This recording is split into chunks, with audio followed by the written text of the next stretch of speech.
story is about a guy named Chung Yan, an underpaid engineer who died from the stress of his workload and finds himself reincarnated into the body of a prince.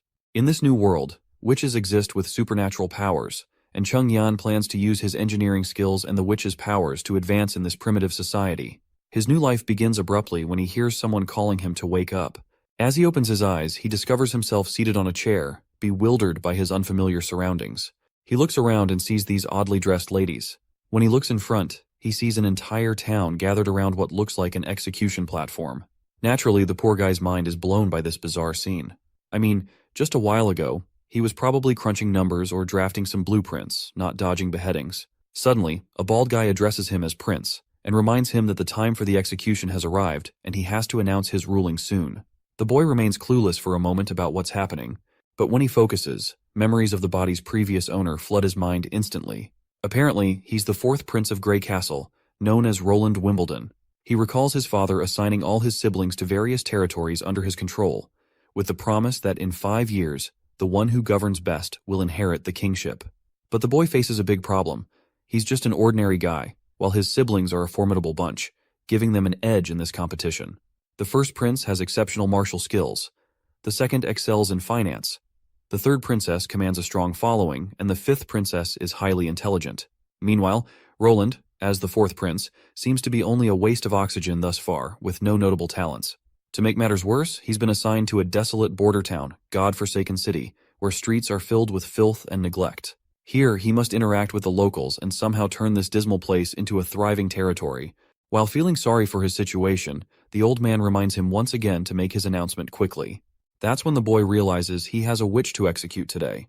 The crowd is restless, eager to witness the demise of this alleged witch, whom they believe to be a spawn of the devil and wholly deserving of death. The boy is shocked by the bullcrap spewed by these ragtag individuals and deeply disappointed by their uncivilized behavior, which infuriates him. In frustration, he flings the paper from the old man's hands away and with an annoyed expression orders everyone to release the witch immediately.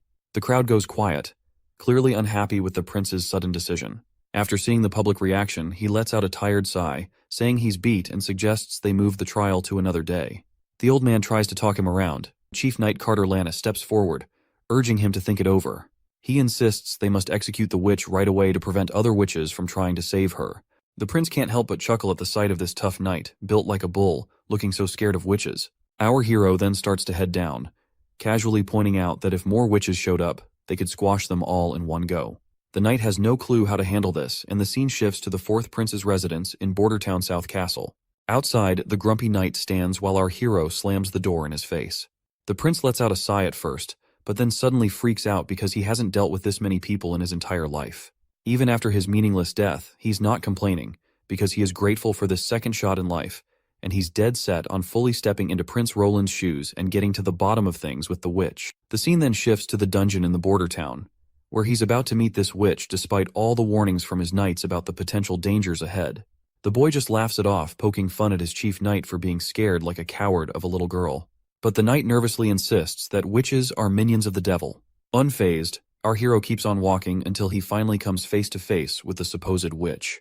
The witch stands up and steps forward, and our hero starts to blush a bit at the sight of her beauty. But his noisy knight immediately butts in, telling the prince to back off from the witch. Our hero just casually puts a reassuring hand on the knight's shoulder and steps forward again, asking the girl her name. Once again, the annoying loudmouth interrupts before they can even exchange pleasantries. Finally fed up with the knight's constant yammering, our hero gives the shiny armored guy a gentle bonk on the head out of frustration and tells him to stay the heck away while he's talking. Turning back to the girl, our hero asks if she's cool with sharing her name. She decides to spill the beans. Turns out her old man was working in the mines when a cave-in trapped him. Some greedy miner tried to loot his stuff in the chaos. She rallied the neighbors to help free her dad, but her uncle had to throw down with that baldy McShine. Just as he was about to finish her uncle off, she intervened. She extended her hand and unintentionally did something she never wanted to do.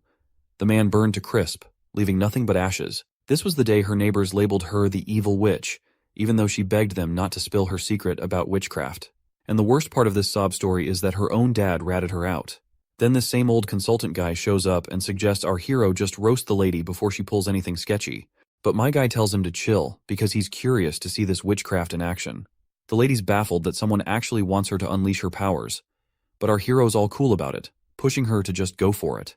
She reminds him that her powers are blocked by this locket around her neck, and asks if he's really up for her taking it off, warning him she might cause chaos. But then he grabs the locket chain, breaks it, and tosses the locket away like it's nothing.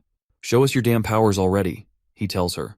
And so, the fire starts to crackle around her, and this macabre dance of flames just leaves our hero's eyes wide open, and the entire prison cell lights up with the light. The prince freaks out while the woman casually strolls out after melting the prison bars. The knight bolts in the opposite direction, but our guy is just blown away by her fiery powers. Finally, he gets why his consultant said fire can't touch her, because she's basically fire herself. Once the flames die down, the former engineer in him sparks with a genius idea. He's not about to waste such epic magic without using it to revolutionize things. When she asks him to end her life because she's shown him what he wanted to see, he surprises her. He throws his coat over her burnt clothes and tells her she's hired.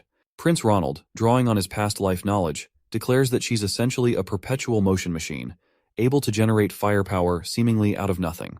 However, not everyone shares the prince's visionary thinking. The consultant is utterly annoyed by Ronald's decision. He shouts, reminding him of the witch's ability to obliterate anyone with a mere gesture. Moreover, he warns that hiring her could attract the attention of the Witch Cooperation Association, potentially leading to their destruction. But Ronald dismisses the old man's concerns, instructing him to prepare a work contract. He then starts walking away, casually mentioning that he intends to establish a working relationship with the witch, Anna, and further orders the consultant to arrange accommodation for her as well. Back at the administrative office in Bordertown Castle, the old man reports he's taken care of everything as instructed, but he's not sure about sparing the witch's life. The prince cuts him off, saying not to question his decisions. To him, witches aren't some monsters, but the old man's still not convinced.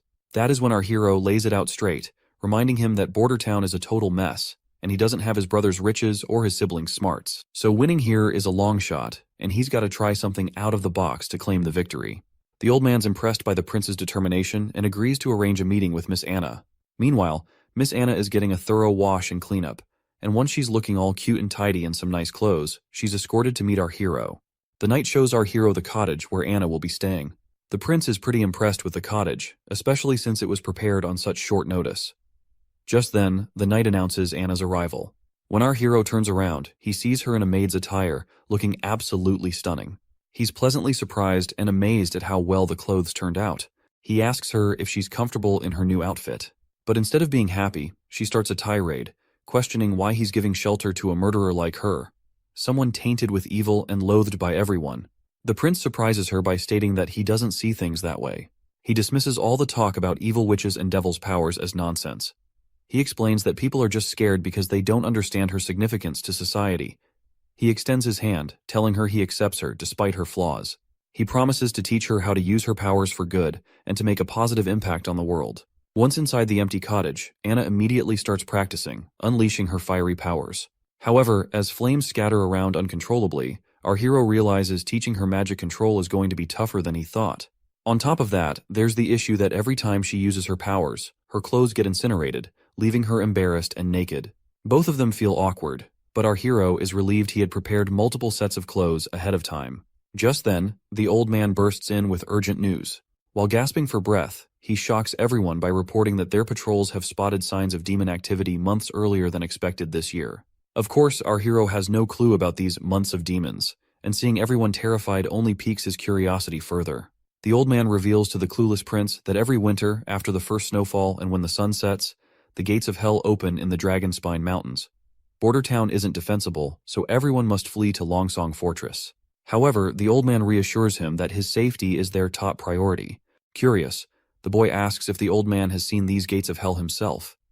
The old man replies no, explaining that it's impossible for them to see such things. The Dragonspine Mountains are not only impassable, but also emit a foul miasma that affects anyone who gets too close, unless they've already fallen into the devil's grasp, meaning only witches can explore the area and see the gates of hell. The prince then wonders if the old man has ever encountered demons. Once again, the answer is no. It's his first time in the central region of Grey Castle, and hardly anyone's ever come face to face with a real demon. Looks like it makes sense to our hero why this place doesn't thrive with a bustling economy, because people always get evacuated at the end of every year.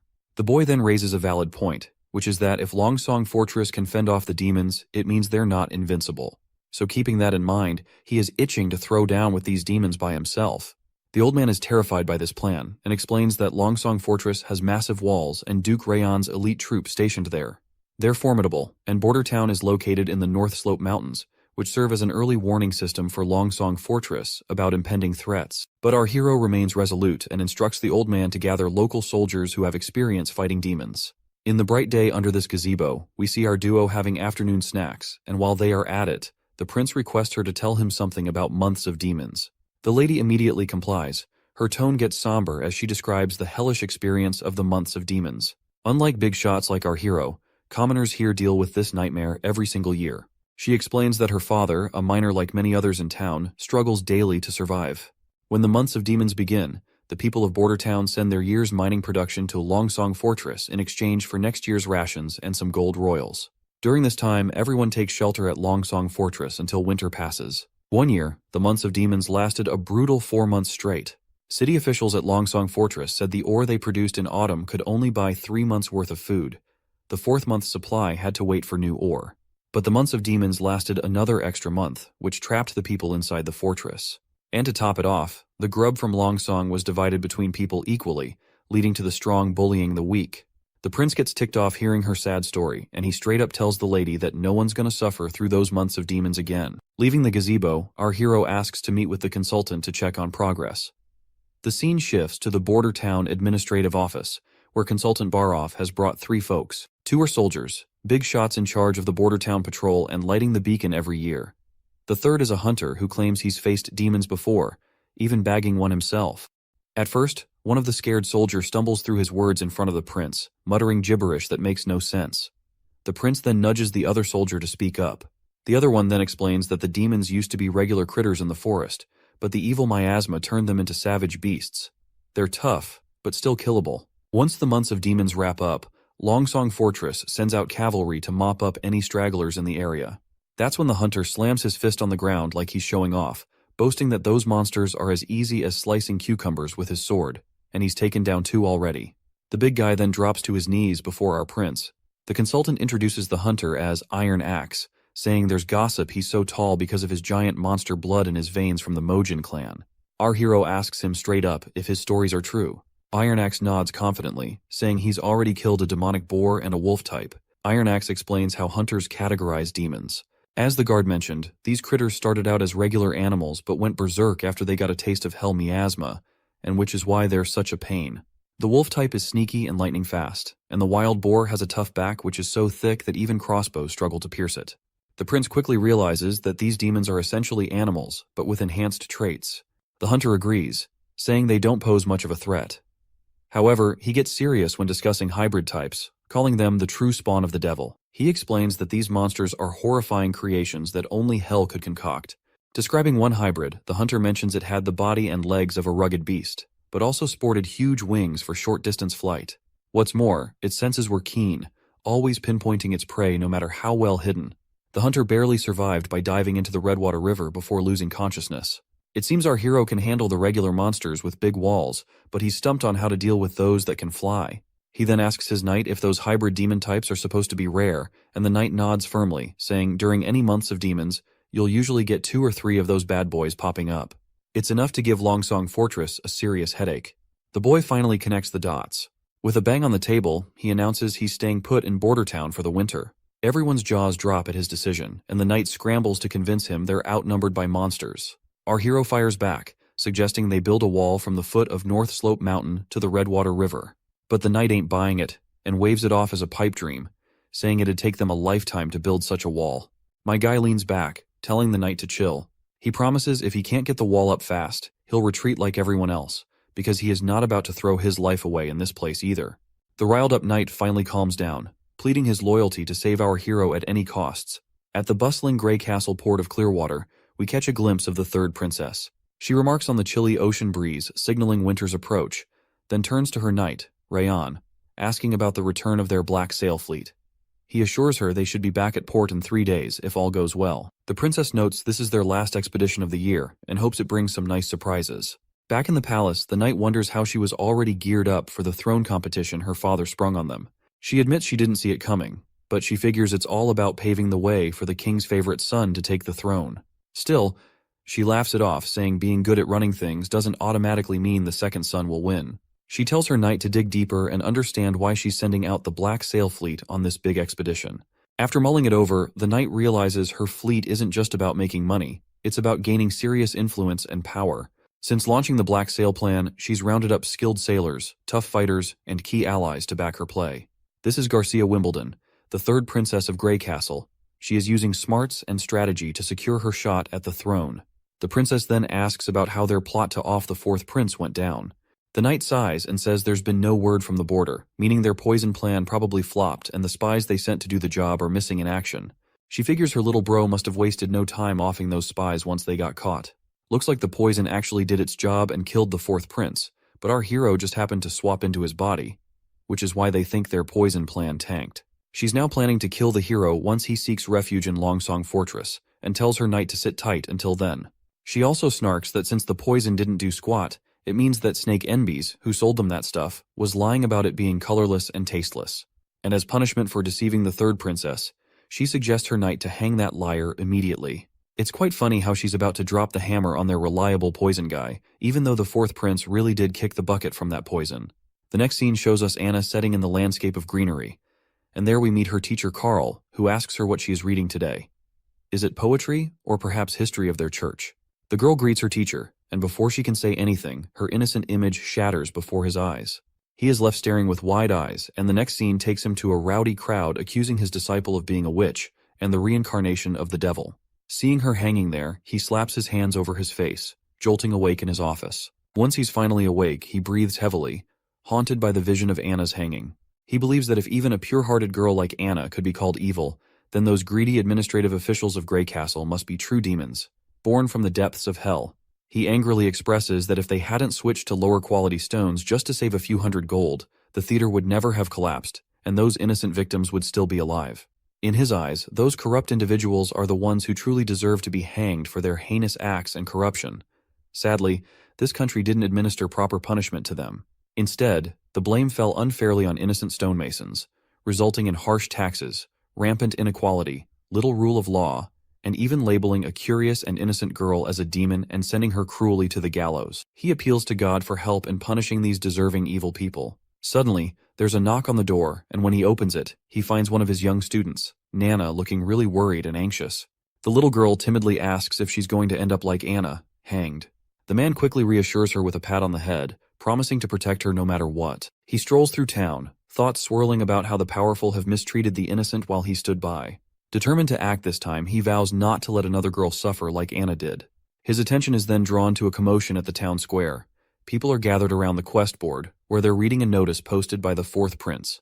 It calls for workers for construction jobs in the border areas, gravel workers, stonemasons, and more. The notice details everything the applicants need to know. The teacher's eyes widen in shock as he sees the notice signed and stamped with our hero's name. That's when he remembers our hero, the fourth prince. He's heard rumors about the prince having all sorts of unique ideas and a personality that's totally different from everyone else. The prince also doesn't seem to be a big fan of the church, which gives the teacher a bit of hope. But right now, he's worried that supporting Anna, who is a witch, might get him labeled as a witch sympathizer and land him on the gallows as well. He's banking on the idea that if the prince hates the church enough, maybe he also hates their strict laws. That's the only way he sees to protect other girls from facing the church's severe punishments for being witches. We're back with our hero again, and his knight is questioning him about the dimensions of the wall he plans to build. Our hero says it'll be 15 feet tall and 6 feet wide, enough for 4 people to stand side by side on top. The knight then mentions they'll need to dig a trench as deep as a person is tall to stabilize such a massive structure. With the wall being 15 feet tall and 6 feet wide at the top, the base width will need to be doubled for stability. Even with 350 craftsmen working simultaneously on digging and building, they can only promise to finish before next year's months of demons. The prince curiously asks what the main challenge will be, which is taking such a long time. The knight explains that the real issue lies in laying the wall itself. They'll have to carefully select and polish each rock to ensure they fit together properly. Otherwise, the wall won't hold up well. The prince decides to move ahead with his knight's plan to dig the trench and build the wall at the same time. When it comes to laying the wall, he reassures his knight and reveals about Grey Castle's alchemy workshop producing a new thing called cement, which is bound to impress everyone. Naturally, the knight is all ears, because he has never heard of something known as cement in his entire life. In the next scene, we're outside the cement kiln room at Border Town, where we see both of them standing outside of the cottage. The prince explains to us that making cement is pretty straightforward because the raw materials are plentiful here. But the real trick lies in getting the calcination temperature just right. Sadly, he can't recall the exact temperature needed, and there's no way to measure it precisely in this world. Suddenly, the cottage door swings open, revealing Anna. Before the prince steps inside, our hero tells his knight to hang back. It's clear that the prince is using Anna's witch powers to create his cement, and she seems perfectly suited for the task. Before she heads out fully naked, our hero hands over his coat to her once more, and once she is out of the cottage, she eagerly expresses that she has done as her prince had asked of her. Inside, we find a heap of cement on the floor. The boy quickly checks the product to see if their experiment paid off, and decides to give it a try before producing at mass scale. Curiously, Anna asks where he plans to use the cement. The boy explains it can be used for building homes, bridges, roads, and more. He highlights how it will protect them from natural disasters like rain, heat, or snow that could otherwise damage their homes. He gives all the credit for the success of making the cement to Anna, recognizing her crucial role. Outside the cottage, they finally glue a few square boulders together with the cement, and both the knight and the girl are pleasantly surprised by the result. The knight can't help but marvel at this amazing discovery, while our hero inspects closely and is equally surprised that it feels much sturdier than what you would get from compacting ordinary dirt and mud together. The knight even tries to pry the boulders apart, but despite exerting all his force, he can't seem to budge them, let alone unstick them. The prince reminds his knight that he's been underestimating things because this stuff is better made than he originally thought.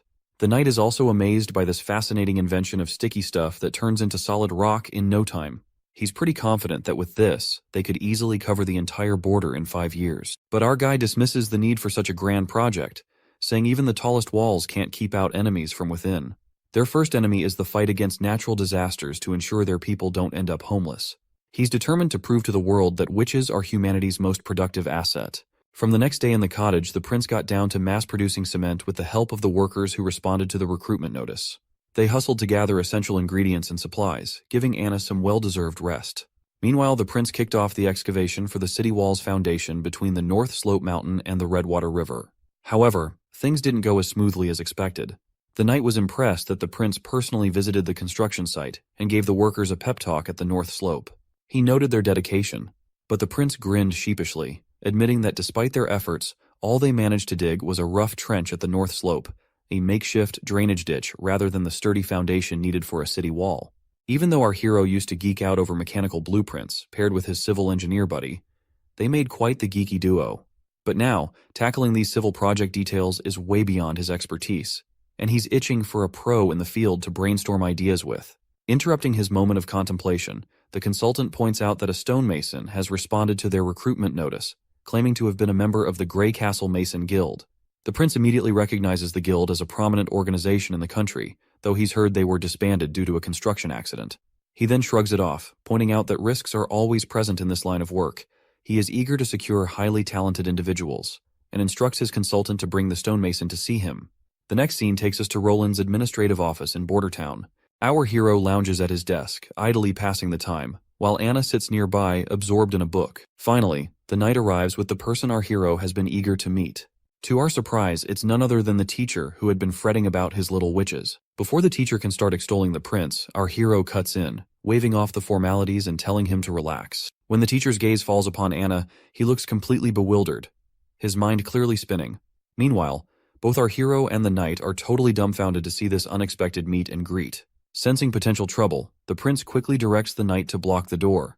The knight immediately follows the command, positioning himself at the entrance, ready to not let this threatening man go away. Our hero finds it hard to believe that a random craftsman could end up being a neighbor of Anna.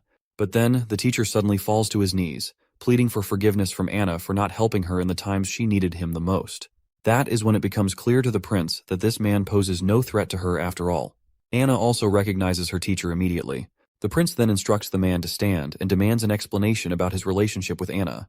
The man immediately pulls himself together and quickly apologizes for causing a scene. He then introduces himself as Carl Van Bate, a former member of the Mason Guild turned teacher in the border town. He reveals that Anna was once his student. Carl further points out that he doesn't really understand why our hero would spare Anna's life.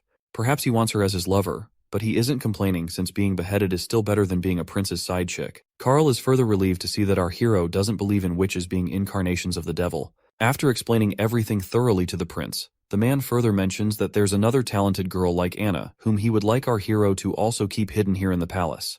The prince gladly gives this teacher the green light to bring her here, promising no harm will come to her if she truly is a witch. However, he can't simply take her away from her family, especially since they aren't directly threatening her at the moment. Our guy bursts into happiness inwardly, looking forward to meeting this next witch and discovering her formidable abilities, though outwardly he remains composed and calm. The prince clarifies that he didn't save the girl out of kindness, but because he needs her help. He doesn't believe in those nonsensical tales that portray witch powers as evil. Instead, he sees them as valuable gifts if handled wisely and used responsibly. So whether it's Anna, this other girl Nana, or any other witch, as long as they haven't committed actual crimes, he won't presume them guilty in any way. Once that's out of the way, our hero finally gets down to business and asks the man if he's ever helped build in Greycastle Town. The man nods enthusiastically, saying he's had plenty of experience. The prince then lays out his plan to erect a wall between the foot of the North Slope Mountain and the Redwater River to keep those demonic critters at bay. From now on, this guy's in charge of the whole project. In the next scene, we're in Roland's Palace Gardens in Border Town, where Nana finally pays our hero a visit. She looks a bit nervous at first glance. When the little girl asks if she's really seeing Prince Roland Wimbledon, the prince grins and confirms it's him in the flesh. Nana lights up and introduces herself as Nana Pine. Without missing a beat, Nana dashes over to Anna and starts playing with her like they've been sisters forever. The prince wondering these girls are really young, and yet they are a talented bunch, so he is really looking forward to see what future have store in for them. The boy then turns to the little girl, reminding her that her teacher mentioned she's awakened as a witch. The girl asks if he's going to execute her, but the boy quickly says no, explaining that only criminals with a rap sheet end up facing the gallows or a beheading. The girl insists she's possessed by a devil, which her teacher also confirmed. Anna gives her a reassuring pat on the head, while our hero asks when she first noticed something was up. She explains it all started a week ago, when she saw a bird with a busted leg. Feeling a strong urge to help, something like water blobs popped into her mind and surrounded the bird, and the bird's leg got healed instantly. After hearing her story, the prince tells his knight to go grab a chicken. As the knight heads off to find a healthy one, our hero wonders if her awakened powers might lean towards healing, which is nothing to scoff at. The prince then tells her that if she can save animals like that bird, it means she's actually a good person. The girl agrees, saying their teacher also told them that regular folks fear witches just because they can do things others can't. She insists she's never seen a devil and isn't connected to one either. Our hero believes her right away and gives her a gentle pat on the head, reminding her that the church and even their teacher were tricked by lies. Confused, the girl asks why anyone would lie. The boy explains it's not about good or bad, it's about people trying to make money by spreading fake stories. Once the chicken arrives, the little girl asks the prince to go easy on it. The boy agrees, but tells his knight to hold the chicken tight before giving it a quick whack on the head. The poor bird squawks in pain and flops to the ground. He then turns to the girl and urges her to heal the chicken pronto. She nods, saying she'll do her best. When she lays her hand on it, those watery blobs pop up again, and she gets to work right away. A few hours pass, and despite the boy's rough treatment, which leaves the chicken drained, he finally seems to understand Nana's power. She can fix up broken bits and mend fractures, though bringing a chicken back from the dead isn't in her playbook. Once the chicken has served its purpose, the boy tells his knight to take it to the kitchen, leaving the girl with tears in her eyes and a pout for how rough the prince was with the chicken. But he assures her it was necessary. Before long, a feast of delicious food appears before them. Nana seems to forget her chicken grievance as she eagerly eyes the cooked bird laid out before her. After their little feast, the little girl heads off, waving her hand one last time, and our hero waves back in response. Meanwhile, Anna is curious why our hero is not keeping her in the palace, knowing she's a witch too. He reminds her that she still has a family who doesn't know about her powers yet. But Anna worries it's only a matter of time before her parents find out and exile her. He agrees, but reassures her that as long as her abilities remain secret, she should cherish the time with her parents. He then asks if she misses her father. She sadly shakes her head with a no, but our hero can empathize with the loneliness she feels. To ease her mind, he promises that Nana will come daily to practice magic with her so she won't feel alone, and further vows to give both girls the ordinary life they desire. And he means every word. Back in the castle, our hero's been feeling kinda boring ever since Carl Van Bate took charge of the wall construction. He's taken to having a tea party every afternoon while teaching the girls how to work their magic. Every now and then, he checks on the city wall's progress at the foot of the North Slope Mountain, always impressed by how much better it's going than expected. But then, the consultant shows up with some not-so-great news. He points out that hiring all those craftsmen and laborers has been super expensive, and all that cash is coming straight out of our hero's pocket. At this rate, the steward's worried they won't have enough money left by spring. Our hero officially starts to panic, realizing that he is freaking screwed. A moment later, while he's brainstorming ideas to get out of this financial mess, the old man finds it strange how much the prince has changed lately, as if he's become a completely different person. Back in the day, this guy knew nothing but the pleasures of life, and the only reason this old man sticks with our hero is because the king has promised him the position of Minister of Finance once the throne competition is over. When he first rolled into Border Town, he wasn't planning on running the place, nor was he gunning for the throne. He let down all the nobles and dumped all the responsibilities on the old man's lap. But ever since he rescued that witch, the prince has done a complete 180. The prince is now handling things with more thought and dealing with stuff like it's his second nature. He even talks to the old man in this grown-up tone that's seriously creeping the old dude out, making him wonder if the prince got possessed by a devil or something. But the old man brushes it off, saying if the prince were really possessed, he wouldn't have casually snagged that godforsaken retribution locket. Cut to the scene back at the port in Border Town. Two nobles and this redhead guy, who looks like some ambassador, are shooting the breeze. The guy in glasses reminds the ambassador they last swung by a year ago and gripes that the town's still a desolate pile of rocks. The redhead pipes up, correcting him that it was just 6 months back. He mentions how every season Duke randomly sends someone new here. He remembers visiting last summer, when besides rocks, there were all kinds of fancy furs floating around. When he is about to spill something juicy, he decides to keep it under wraps for some reason, and instead, he focuses on Border Town's potential. He suggests that although it's currently just a fortress outpost, if they set up a solid defense line here, all the land between Border Town and the fortress could be put to good use. Suddenly, the guy in glasses freaks out, pointing out that the stockpile is empty and Border Town was supposed to have their ore ready today. Looks like these visitors are here to collect ore before the demon months hit, offering shelter for the Border Town in return. The ambassador sighs and decides to take the problem to our hero.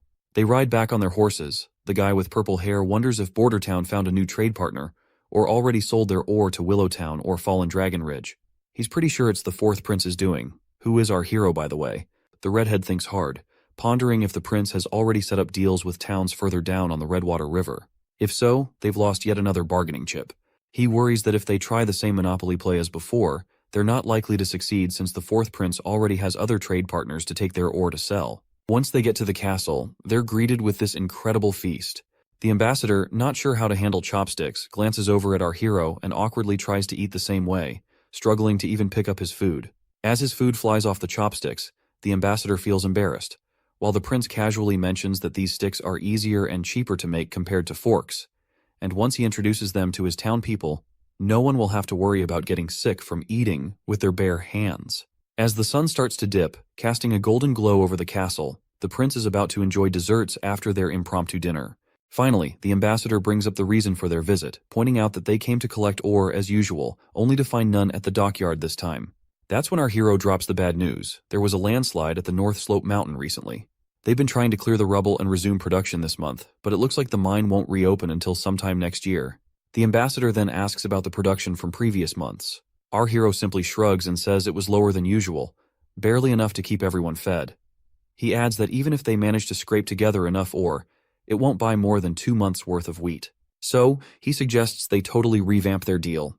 The ambassador looks worried and tries to reel our hero back in, apologizing for past screw-ups. He proposes that the 6 noble families of the fortress pool together to lend enough food for 1 month, promising they'll pay it back next year. But our hero isn't having it.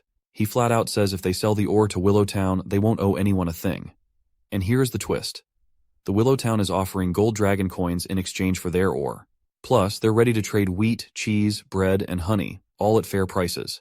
Anything you can buy with gold dragons, they're happy to sell. Compared to dealing with Longsong Fortress, this new setup makes way more sense for the border town. Our hero asks the ambassador another question, pointing out if he even has enough influence to make that decision on behalf of the other families willing to lend 1 month's worth of food. Our hero quickly catches on that the ambassador is a member of the honeysuckle family, with this emblem being a dead giveaway.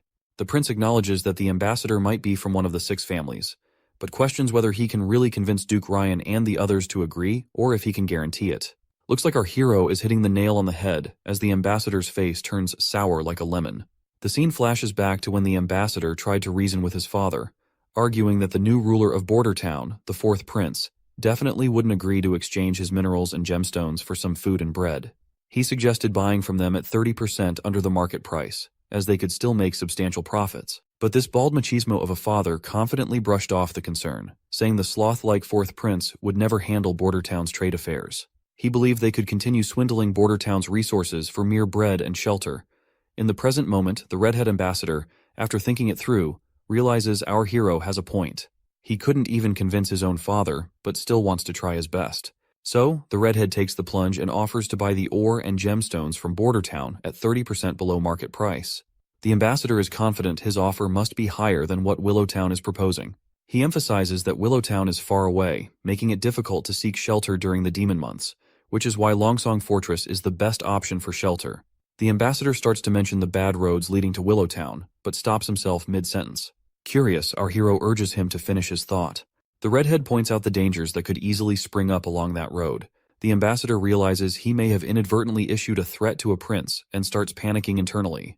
Our hero just chuckles, dispelling the redhead's confusion, and explains that he never intended to seek refuge in Willowtown in the first place. That bombshell catches the redhead off guard, and he really throws the ambassador for a loop by making it crystal clear he's not going anywhere, not to Longsong Fortress or anywhere else. The prince goes on to explain that Border Town isn't just going to be some outpost anymore, it's going to be a full-fledged part of Grey Castle Kingdom. He's pumped to show off the brand new city walls stretching all the way from the North Slope Mountains to the Redwater River. The redhead's jaw practically hits the floor, and he double-checks with our hero if he heard right. The boy nods firmly, stressing they're putting up this wall right here in Border Town to keep those demons at bay. The redhead's mind flashes back to some fancy banquet where nobles were roasting our prince for starting construction projects just as the demon months were rolling in. Everyone had a good laugh at what they thought was our hero's cluelessness. At first the redhead figured it was all just rich folks teasing each other for kicks. He never imagined our prince was serious about this whole wall thing. What's really mind-boggling is how our prince, known for chasing pleasure and not much else, is suddenly taking charge of something so massive. The redhead, freaking out a bit, assures our hero that once he's back at the fortress, he'll try to hash things out with the 6 noble families, hoping it'll all swing in our hero's favor. Now it's smack dab in the middle of the night, and our hero's feeling bummed that nightlife in this backwoods world is non-existent. People here hit the bed early unless they're up for clapping some cheeks. Even though he could easily bring someone over to liven up his night, he's got morals and won't stoop to anything sketchy. Out of the blue, someone sneaks up on our hero from behind. He spins around to find a woman in a robe singing his praises for handling the ambassador with brains, hinting the prince isn't all about the party life after all. Turns out she's an assassin, but our hero doesn't waste a second before trying to dash out of the room. The woman throws her dagger, stopping him in his tracks, and reassures him she's only here to chat, telling him to chill out and not panic. The boy stops dead in his tracks, especially with that sharp dagger staring him down, and asks the lady who she might be. She drops the bomb that she has no name but goes by Nightingale, a nickname her sisters gave her for some weird reason. She's surprisingly grateful for our hero's recent care towards witches. When the prince takes a closer look, he notices an emblem similar to the one the old man showed him, which belonged to the Witch Association. The lady gives him props again for his sharp mind, while our hero presses on, asking if she's here for Anna. He admits he has no clue how she knows about Anna, but still reassures the women that she is still alive. The lady nods, saying she already knows that much, and points out that even if she was killed, the Witch Association wouldn't appreciate meddling in politics by killing a prince just because a witch was killed. But she's quick to warn him not to underestimate them. The boy reassures her once again that Anna's doing well. The woman casually replies she already knows, and she's also aware of the other girl named Nana. Then she gives him the creeps by casually dropping that she's been spying on him for the past 2 weeks, keeping tabs on his every move, which really gets under our hero's skin. Because let's face it, this idiot did not have a single clue if he is being spied on. She gestures for our hero to come closer, assuring him she has no intention of harming him. Reluctantly, the boy sits before her, sensing no ill intentions. But then the woman gets uncomfortably close. Noting he's different because he shows no fear towards her or any other witches, she inches even closer.